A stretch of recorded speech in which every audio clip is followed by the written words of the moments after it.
Hello, everyone, and welcome to episode 8 of the Adams Mystery Playhouse Podcast. Adams Mystery Playhouse is Colorado's only full-time mystery dinner theater. I am your co-host, Nick Guida, and with me today, my partner in crime, as always, Marn Wilsquare. How are you today, Marn? Oh, excuse me, that's my bird, Lorenzo. Lorenzo, stop that. You're an idiot. You're an idiot.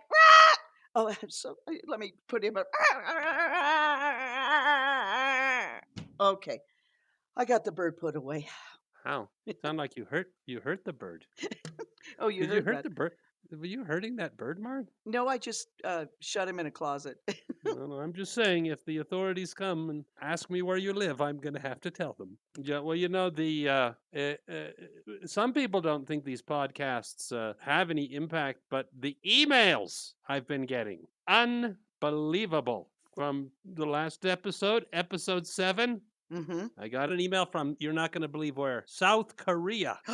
And this person has listened to every one of our podcasts, and he said so far my favorite podcast was the one featuring Dog Proctor. And now, Marin, perhaps we should move on to who is our guest for this episode. Well, our guest today, Nick, is Gina Wencel. How you doing today, Gina? Oh, very well, thank you. Hi, Gina. Hi. Gina is probably, well, you're an excellent walk around, and you're probably the best Marilyn Monroe impersonator I have ever. You kind of are Marilyn Monroe.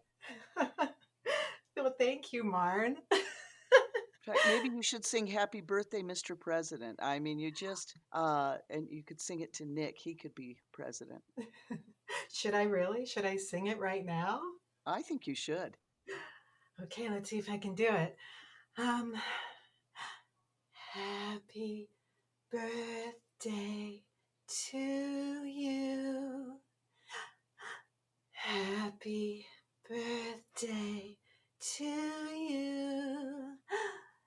Happy birthday, Mr. Nicka.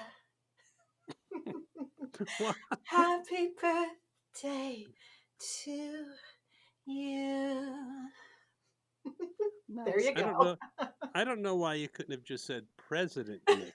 I don't know why. I don't know why I did that.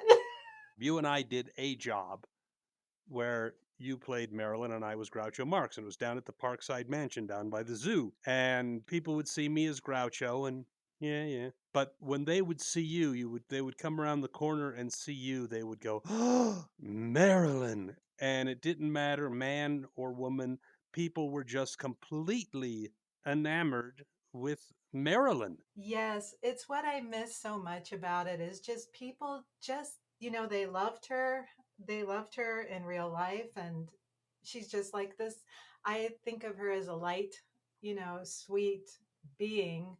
And yeah, every time I've done her, I would walk in, even children, and I don't know why because they don't probably have a reference point to it. So I'm not quite sure why they would be, but but everybody just was like, "Oh, there she is," and it's just such an honor to portray somebody like that because I love Marilyn and I know people still love her very much. There's another Marilyn Monroe booking that I remember quite well. I got a call late in the afternoon from the guy who books all the entertainment down at the Broadmoor in Colorado Springs for a party that night, a birthday party for this man who apparently was quite wealthy and also loved Marilyn Monroe. And I called you, and it started out very normal, but as it progressed, you got like really leery about doing this job because he kept calling me back. It started off, it was going to be at 8 o'clock or something or whatever it was. And then he calls back and it kept changing. And every time it would change, you were like, this sounds weird. Is this I don't know if I want to go down there because it kind of made it sound like they were hiring an escort for want of a better description. And it started off at a certain amount of money, and it was a good amount of money. And you were like, okay. And we kept raising the money to like a ridiculous amount for what the thing was. And he kept saying, but she can't walk away. And I would call, do you remember that? Yes, she can't walk away. And I would walk and I'd call you back and I'd go, all right, Gina, They're up to 500, but you can't walk away. And every time I would say that, he would like get scared. Oh, what? Well, I don't know if I want to go. And then, so you made Michael's Gina's husband. So and I said, it'll be fine. Michael's going with you. What's going to happen? I don't know. So it's all set or whatever. And I leave work and we get, it's like 600. And I go out to dinner because I remember I was at an Applebee's and I gave him my cell number and he kept calling me. So Oh, I'm at Applebee's, and then now they're not sure now. They're wanting her to go on at 11, and he goes, well, how much? And I go, whatever. And then I bumped it up to and, okay, but she can't walk away. I know. So then I would get on the phone and call Gina, and we got it up to this ridiculous amount of money. I don't even remember what they finally agreed to do this, and she can't walk away. It was a lot, Nick. It was so much money. Yeah, and so you go to and of course you don't even really want to do it, but you go down there. The money. next day, then Marn goes, well, how do you think the gig went? And I don't know. So I called Gina, or Gina calls me, and she goes, yeah, it was great. Well, we got there about 8, and they were ready for me right away. And I sang happy birthday, and I got in my car, and we got in the car and we went home. And so the whole thing was like what was basically what the original deal was whatever the original deal was, that's what you ended up doing. And so then I tell Martin, I go, I'm a little worried about this. And you're like, well, why? And I tell you, and you're like, oh no. And then sure enough, he calls.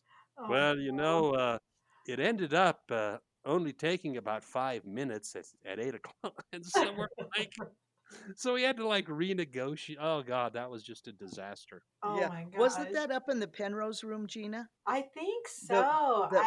Yeah. the restaurant that's up really high. Yes. Yeah. Yeah, it was, yeah, and it was it was the whole room, it was like the room, but it was just a small group. It was so interesting. It was just a small group of people. I had to hide behind some pillar and then come out. It was, yeah, it was fun. He was just so intense with that whole, and she can't walk away. It was like, please stop. And yeah,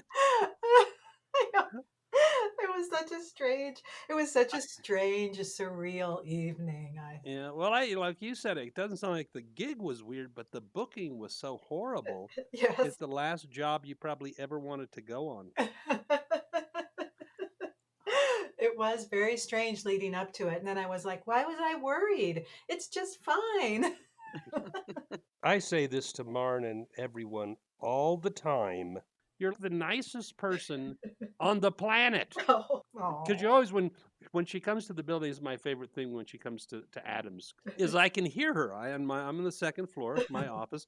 I know when Gina's here because as soon as she gets here, I can hear her pass every person, and she goes, "Hi," and she says that, and she walks by my office, and I'm always laughing because she's saying hi to everyone on the way in, and she's so happy to be here and saying hi to everyone. Whereas It's when I come in true. here, I barely even look at anyone, let alone say Oh. hi to them. I just want to just interject that I am very happy to be doing shows at Adams and working with you all. It's been so fun for me this last year. So I am very happy when I come there and say hi to everybody.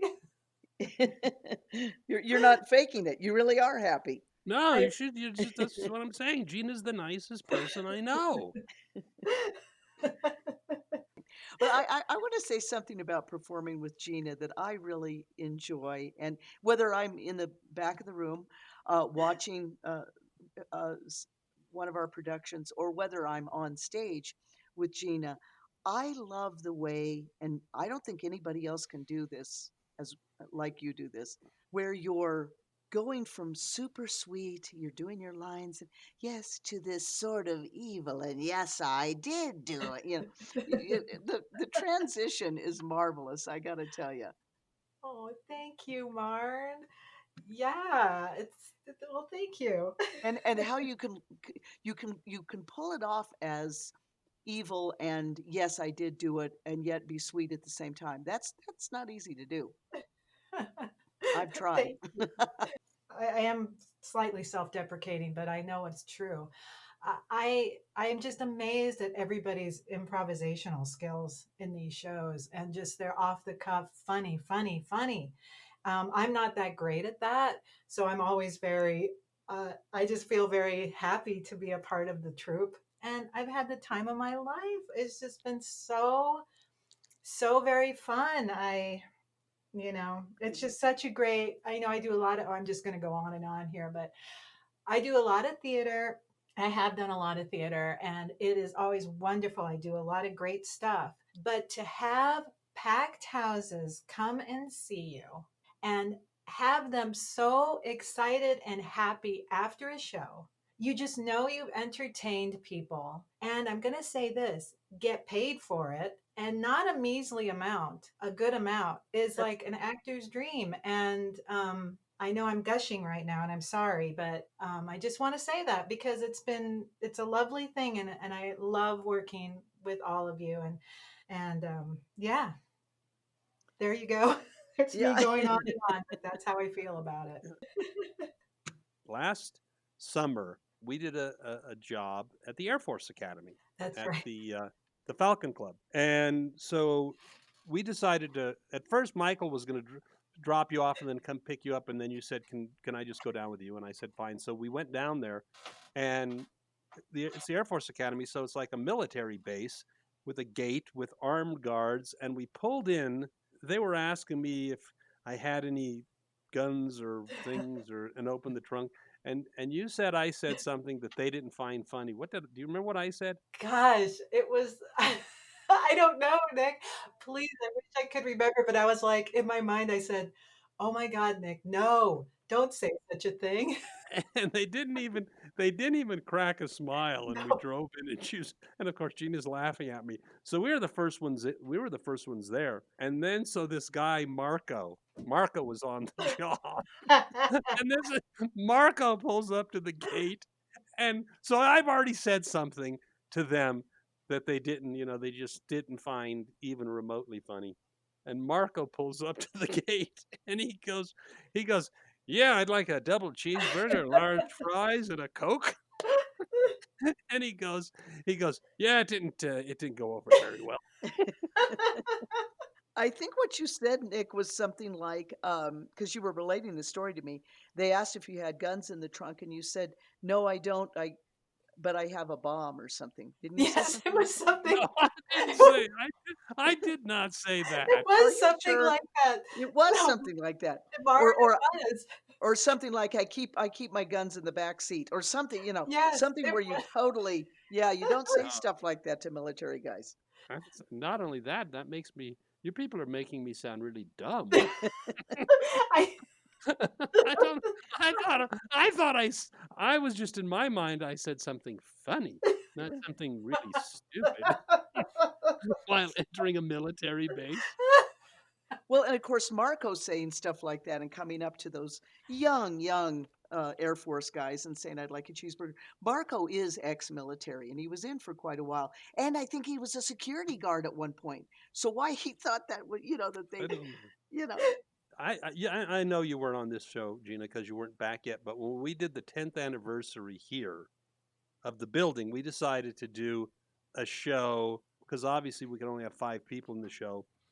We invited all the actors if they wanted to come, Nice. and Marn was going to have Marco get up and do some. It was planned.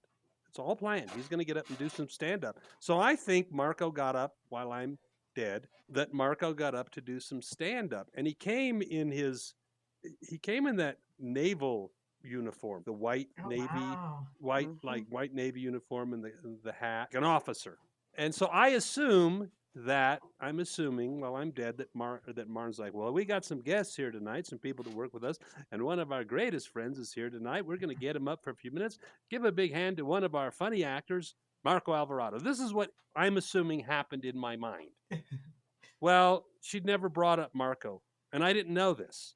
So as we're doing voting, he gets up to read, and I said something like, "Well, of course, I love your work on the Love Boat," or something like that. And the audience turned on me because they thought he was real military and I'm insulting him. And That's they right. like booed me. And I was like, he's one of us, people. And then Oh, I found out later, oh no, we didn't get Marco up. And I was like, what? You didn't get Marco up? So nobody knew? Yeah. yeah. But Nick, I think it's a little weird when you say "when I'm dead." I mean, people who have never heard and they don't know what we do. You don't Mm. really die during the show. You turn into a Oh, I different character. oh I've died many times in these shows. And that right there is a prime example. Oh gosh. I can remember a couple that I don't even want to repeat them here. They usually don't turn on me, but they have a few times, and it's been ugly. Oh no, it's awful. Yeah, it's not fun when and then once they smell the blood, boy, whew, then you Yeah. really, yeah. Do you remember that kid? And the audience picked up on it. He must have had like 5 gallons of iced tea during the show. Like every time, Yeah, every few seconds, he was yeah, walking over and getting more iced tea. And he was also heckling us. Like yeah, like the only time we ever had like a kid heckler. So yeah, and he's like and he's standing up, and every time he says something, he stands up to say it. He's got a glass of iced tea. yeah. Loaded with sugar. And I got to tell you, it's hard to walk and heckle at the same time. And he could do it. Yeah, he He could would. heckle. He would. He wouldn't be like walking back to his chair heckling us. Yeah, yeah, yeah. Heckling as he walked. Yeah, yeah. The reason I say somebody picked up on it, I don't, this probably isn't the exact title of the ballot, but one of the teams, and it was an adult who got up and said, "What's the name of your team?" And it was something like, "How can he drink so much iced tea?" or something like that. They made a joke about it. So like the entire audience knew that this kid had I don't even know how much iced tea he had. It was probably mostly sugar with a little bit of iced tea, but yeah, yeah. But some of these kids, we had a kid that came to the Playhouse, oh, pretty close to us opening up. His name is Ryan. He lives outside of Colorado Springs. Somehow, he had found our shows and talked his mother into driving him up. And he was 5 years old when he started coming to the Playhouse, and he's been coming for, oh gosh, what, Nick, 7, 8 years. He's older now, obviously. um, I haven't. Well, when was the last time he was here? I don't remember the last time he was here. I'm gonna say last year. Oh, I'm gonna was he? say, yeah, I think so. And they usually Oh, sit at table one, and he always wants to state the vote. And oh, he was so cute, and he stands on the chair, and I swear the Aw. kid's gonna be an attorney or something. I mean, he's literally, like. And we think it was, and he talks his mother into bringing him up. It's, Aw, I that's know, lovely. it is. He I loves I, the show. hmm I and he wanted to say, hardly huh? and he hardly ever drinks any iced tea. I don't ever remember seeing Ryan drink a glass of iced tea. And he doesn't heckle either. He's just, God, I mean, if it wasn't so painful, it's the heckling kid was kind of it was almost funny. Let's put it this way: it would have been really funny if, say, I hadn't have been in the show. Say it would have been some other show that I wasn't in, and that kid was heckling them. I would have found him quite entertaining.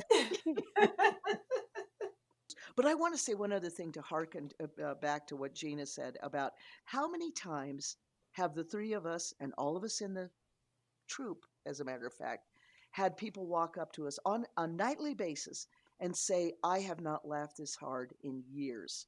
So many, So many, so many, and it's Yeah. so wonderful. almost every night.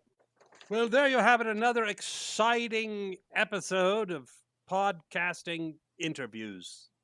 Moving on to the next segment. Let's start with the solution to last episode's mini mystery, No Way Out. What brought Fordney to the conclusion that it was a murder and not a suicide. Well, if you will recall, the note was written with a pencil, but there was no pencil found in the room.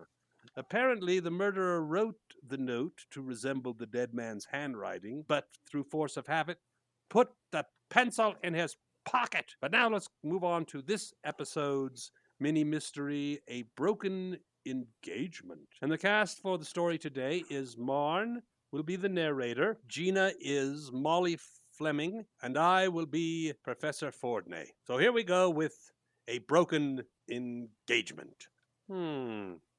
Peculiar. Murmured Fordney as he examined the desk on which lay 7 letters ready for mailing.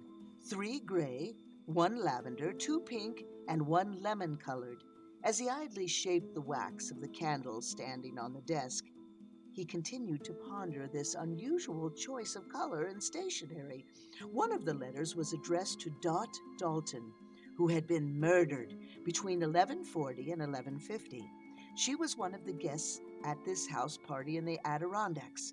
All of the letters were closed with black sealing wax stamped with the letter F. At midnight, Fordney began his questioning. What time did you retire? Fordney asked Molly Fleming, in whose bedroom he was seated. About 10. Was your door locked? Yes. Hear any disturbance? No. I was tired. Fell asleep almost immediately and didn't awaken until you knocked on my door a few minutes ago and told me of the tragedy. Why did you write to Dot? I didn't see her last night and knew she intended leaving early this morning. Jack Fahey broke our engagement yesterday and told me he was going to marry Dot. My letter was to tell her just how despicable I thought she was in luring him away from me. He didn't love her. Of course, I'm sorry she's dead, but a lot of wives will feel safer. Why the various colors of stationery? Oh, I always write in a color that seems to reflect the personality of my correspondent.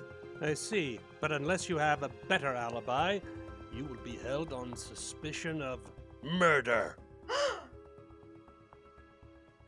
Well, there you have it. Why was the professor practically certain that Molly was involved in this horrible murder? That will wrap it up for today's episode. We hope you enjoyed it. Thanks to everyone for joining us. Marn, Gina. Oh, get back there! Thanks, it's been fun. Okay, it sounds like that time you killed him.